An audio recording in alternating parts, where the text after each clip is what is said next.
it's Hannah and Pinocchio. We're here to talk about games.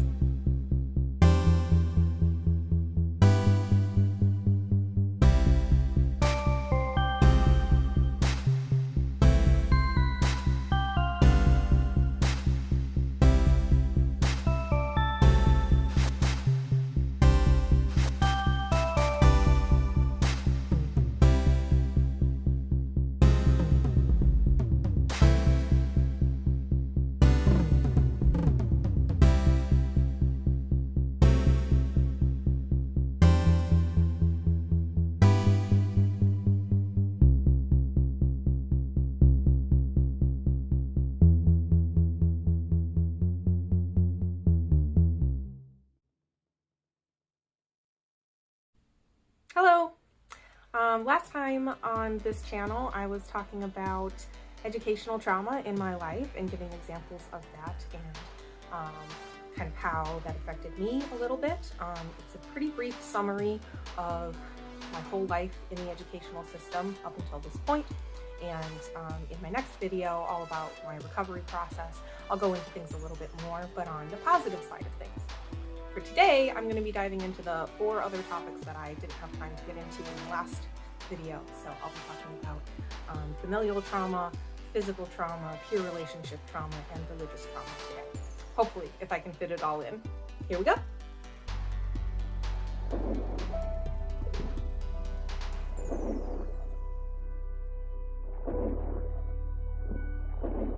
Familial trauma in my life. Being interrupted, talked over, forgotten. In my youth, there was an odd dichotomy of being treated as an adult and also being treated like someone with no individual thoughts, feelings, or needs. I remember being frustrated constantly by how loud my family members were in relation to myself. I could never get a word in, no one cared what I had to say, and it was a fight just to be heard. As a result, I became quieter, smaller. In almost every way, I determined it was just easier to wither and shrink away. No one wanted me there anyway, so I would just be quiet. There was a general feeling that all of us children were an inconvenience, but in my young mind, I think I was the worst. So when something happened like mom forgetting me at driver's ed, it felt pretty personal. When it happened twice in the same day, it was pretty devastating. I'm only just now realizing how big an impact that one single day had on my developing mind. I internalized all sorts of feelings about being worthless and forgettable and about how I couldn't trust people. I was pretty deeply hurt and abandoned by my caregivers, and it burned a scar into my psyche that affected me, my ability to be patient while waiting. This might sound small. I'm not sure how it comes off to you, but for me, I'm realizing that this event was a result of an entire childhood of neglect, of coming second to my parents' other responsibilities. Neglect and emotional abuse. To be brief, to spare my loved ones pain and to spare myself pain, I will simply say that the majority of neglect in my family trauma had to do with my education and development, and the emotional abuse was largely based around a disdain for my individuality. There was also a general theme in our home that the church was more important than all of us. My parents spent a lot of time, money, and energy on the church, and the kids came second to all of that. We didn't have a lot of conversations with each other. I recall a lot of being talked to and talked at, but not talked with. There were some specific things that were told to me that had a profoundly damaging impact on my ability to love myself and trust others. Everyone makes mistakes, and regrettable things can be said in the heat of the moment, but I will give 3 examples I don't think anyone who cares about someone should ever say. Each of these examples I consider a byproduct of the Mormon way of thinking, more than a sincere representation of who they are as people. The responses I get when reaching out in honest vulnerability to those who profess to love me most have historically been very hurtful, lacking in care, comfort, or understanding. My grandma, yep, the same one who fostered my love of writing and gave me my only healthy outlet, spat in my face and wagged her finger at me. She told me that I was disgusting because I wasn't willing to ostracize my sister for her newly revealed homosexuality. She told me I was a bad person because of my desire to study religion when I clearly didn't value my own. My mother looked me right in the face and said she wished I'd been one of her multiple miscarriages, because then I would be with her in heaven. The implication being that I was so sinful that I was surely damned to hell. My father, during a painful discussion about my difficulties becoming a successful adult, belittled and victim blamed me. When I attempted to continue to advocate for myself while in the midst of a panic attack, he told me I should have been a better kid. This is a really tough one to talk about, and that's why I'm being pretty vague. I had a big emotional setback during that discussion, and it was fairly recent. I was trying to be honest for the first time about how incredibly detrimental being raised homeschooled was to my life, and in his refusal to accept responsibility, he said some truly gross things. Punishment and comfort. This one overlaps with physical trauma, but I'm starting here with the family stuff. My home as a child and young adult wasn't a place of safety to me. There were a lot of rules, expectations, and aggressions at play. There wasn't a lot of affection, let alone tenderness or emotional validation. We had a belt and a paddle for punishments, and though rarely used, they were a constant threat. And I remember what each of them felt like. We were sometimes locked out of the house for hours at a time, told to drink water from the hose if we got thirsty, stay in the woods if we got sunburned. A lot of things seemed pretty arbitrary and would fluctuate a lot dependent on our parents' moods. My big sister was known for pushing the envelope, which to my parents meant things like wanting to go away for a weekend instead of a few hours, listening to hip-hop, and getting home a few minutes late. She butted heads pretty bad with both our folks, and I would cry myself to sleep sometimes listening to them yell at each other late into the night. I vowed to not put myself through that, so I developed several rules for my own behavior control that I would continue to follow through most of my teen years. There weren't a lot of good feelings in that house. I cried far more than I laughed or smiled. I didn't have much in the way of soothing methods besides crying and praying and writing poetry. I still don't have much, but I'm working on it. A note about soothing. When we are babies who are well taken care of and have a healthy development, we learn what calm feels like from the safety and love in that environment. As adults, then, we find ways to fill our lives with things that recreate that feeling. In cases like mine, I felt a heightened vigilance towards pretty much everything for pretty much the whole time I existed, with no memorable soothing. All I learned was that no one and nothing could help me feel better after a painful experience. So the only thing to do was withdraw. Not feel better, never that, but to feel less. It's only just now that I'm rejuvenating old, sad synapses that are learning they enjoy soft things and open spaces and having my body help. It's incredibly slow, painful work to learn to create comfort in your life if you have not known it. Physical trauma in my life. Abuse and issues with consent. This overlaps with religious and peer relationship trauma. It's kind of a whole mess. Part of growing up in purity culture is not talking about sex at all, if you can help it. This means the topic of consent is never really even touched upon. I remember hearing an old man tell me in a room full of underage girls that one of his gynecological patients would complain of pain from having sex, but the idea of a discussion of consent was out of the question. I remember being in a closed-door interview with an untrained and unbackground-tested middle-aged man alone while he asked me about masturbation. But there was no way anyone was going to tell me how to make sure I felt good. There was at all times a huge focus on what was between my legs, along with a huge pressure to pretend there was nothing there. Long story short, the lack of education in my life led to me being an easy target for people to take advantage of. After all, my parents had been letting a billion-dollar corporation do that my whole childhood. I was abused as a child by someone close to me, and I was abused by my first boyfriend. The rhetoric I grew up with led me to struggle with several damaging ideals at odds with each other. I had been told I was basically no more than an object, but also that I needed to show self-respect. The harmful teachings I internalized as a child led to decades of not understanding myself and what I needed to feel safe. Lifelong pains and repetitive motion injury. As a kid, I had bad migraines and fatigue. I always woke up in the middle of the night with awful foot and leg cramps. I had trouble with allergies and sinuses, was sick all the time. I had several intense chiropractic adjustments with no imaging or regular doctor visits as a developing child. I've since been told by trusted physical therapists that has contributed greatly to my neck issues. I've had mobility issues since I was a kid, but especially since joining the workforce. Having never had a gym class or any sort of regular assessments of my development, I didn't learn how to use my muscles right. I did join the workforce fairly young and worked hard for the next forever. I was overworking all the wrong muscles, and so eventually something would give. First it was my knee, then it was my neck, then it was my knee, then it was my hands, then it was my neck again. I spent my entire adult life paying for services to try to address things that should have just been part of growing up. How to breathe right, how to find my core, how to gain endurance, how to jump.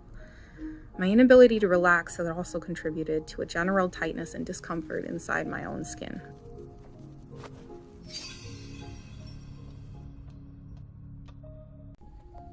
Sleep-related problems. I remember my mom giving me melatonin when I was as young as around 10, when I told her I couldn't sleep and that I was having bad nightmares when I did. I didn't find out until years later there may be a link between melatonin and depression, and that the reason I couldn't sleep was because of my religious hypervigilance stressing me out to the point of madness. I've gone through several phases with sleep problems. The main one I deal with right now is face chewing during sleep, which is a PTSD symptom. I can think of several moments during my childhood that could have contributed specifically to issues sleeping peacefully, but they are too personal and painful to share right now. Peer relationship trauma, restrictions, and loneliness in my life. When I think about my childhood, it's difficult not to see so many forks in the road where I could have had a better experience. Moments that could have led to growth and opportunity instead led to isolation and depression. The overarching theme of my childhood was self-advocacy, though of course I didn't know that term until many years later. And I recall a lot of sheer exhaustion and helplessness over the fight to be part of anything other than church activities. I was not allowed to go to school, join 4-H, join Girl Scouts, take dance classes, do a writing correspondence course I got into, look into taking band class, or go on a summer boat trip a family friend invited me on. I would latch on to any possibility of friendship or connection I could find, but opportunities were scarce. I wrote a lot of lonely poetry, I cried a lot, I prayed that God would make a church family with kids move to the area. I tried desperately to conjure up imaginary friends, but without knowing about my different thought modality, I only became frustrated and disappointed that it was impossible. If kids did come into my life, I would usually expect too much, try too hard, and undoubtedly be promptly forgotten and left behind. I had a huge struggle with abandonment and difficulty connecting to other people in ways that I yearned to. I still do.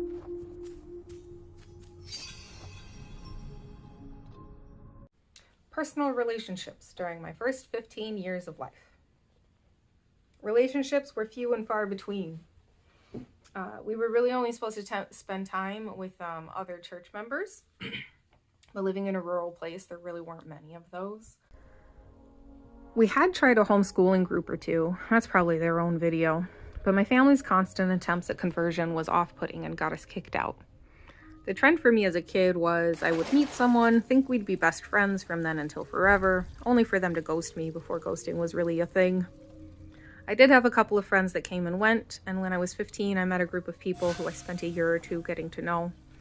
But I never had a confidant or a person I felt comfortable sharing my secrets with.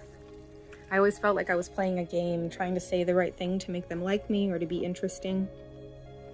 I used to keep little index cards of what to say on a phone call and make notes about my friends' family life so I could try to remember to mention them later.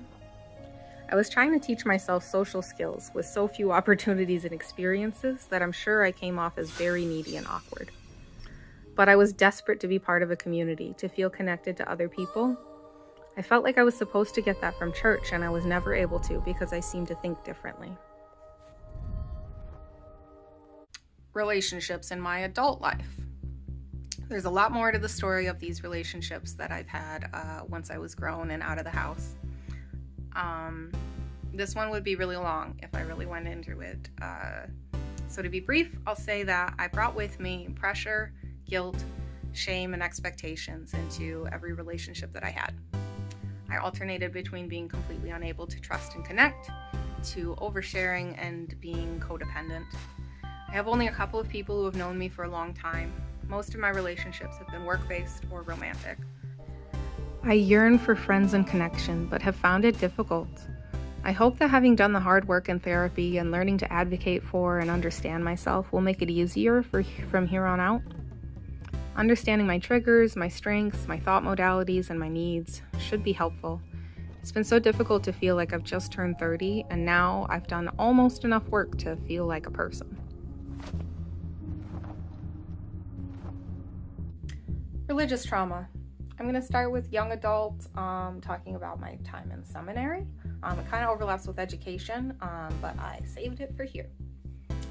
As a young adult growing up in the church, we were expected to attend an extensive Bible study class for the duration of our high school years. We called this seminary, and it would cover the 4 religious texts in our doctrine. I had a couple of different teachers, and my experience varied greatly through the years. I was going through my faith crisis, though I didn't really understand it at the time, and neither did anybody else. Seminary was absolutely awful, consisting of sitting through contradictory lesson plans given by lackluster teachers who refused to or couldn't answer any of my questions. Worst case, I'd be interrogated and vilified in front of my fellow students for my line of thinking. Best case, I'd be faking answers, whitewashing my discussion of the material to answer questions in the way they expected, the acceptable way. I realized yet again, not the first time in my church experience, that the best way to make it through the day was to lie, to pretend to be thinking the way you were supposed to, the way everyone else was. At a certain point, I did have a teacher who was more flexible, telling us she didn't want our study to be impacted by what she thought of our answers. So she would look at our notebook to make sure we were writing, but not read what we wrote. I know this was true because I began to just write stories or prose or free writing in the spaces and never got in trouble for it. It felt mildly better to pretend to be answering questions than to answer them in a pretend version of my voice. This feeling of existing one way and presenting in another was fairly constant growing up. Excommunication. This one overlaps a little bit with familial trauma, only because my family was super involved in it, but it'll be brief, I promise. I was 17, I was living with my boyfriend, and I had stopped going to church. My mother had been talking about my situation during church, and as a result, I received something called an invitation to a court of love. This was a mandatory meeting with several heads of the church, during which I would be expected to recount any and all sexual encounters that I had experienced up until that point, renounce my current partner and way of life, and begin a process of repentance in the eyes of the church. I wrote back that I was too busy to attend, and I would rather have my name removed from the rolls because I did not believe the church was true. Sometime later, I received not a response to the letter I'd sent them, but a notice that they had held the court in my absence, and God had told them to excommunicate me. This too probably deserves its own video, but for now I will say that I am glad, proud to no longer be a member of the Church of Jesus Christ of Latter-day Saints. I will say, I only wish it had happened sooner, from my parents realizing they'd made a mistake in taking us out of it. As far as negative effects, there were certainly some I've grown past, a fear of outer darkness and Satan and all of that, but for the most part, the pain I felt from excommunication was from the years before it happened, from fear of it. I have lost any chance of a strong relationship with my parents or grandparents, and I lost my childhood, but the church won't take anything more from me. Anytime I give it now is in efforts to help others find their way back to reality.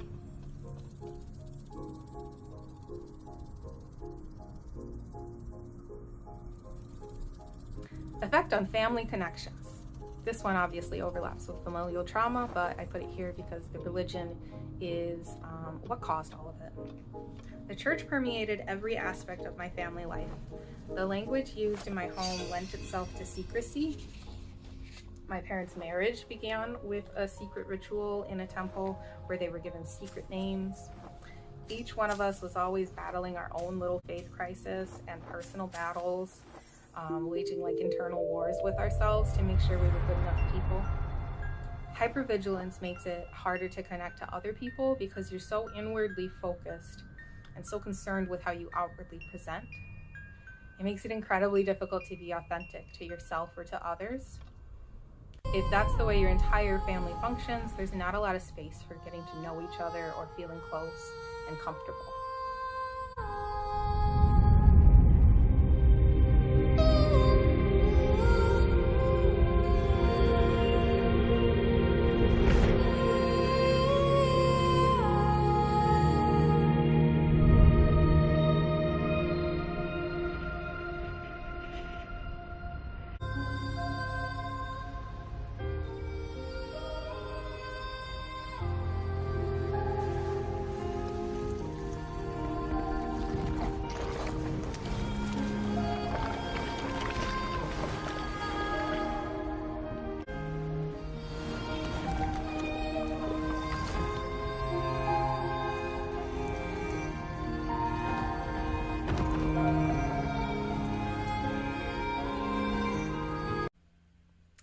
I was really nervous to put this video out. I feel really good right now.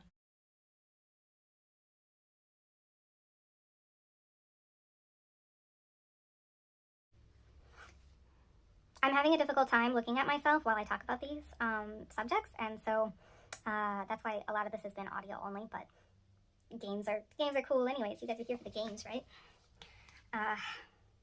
Yeah, it's hard to look at myself today. I don't know.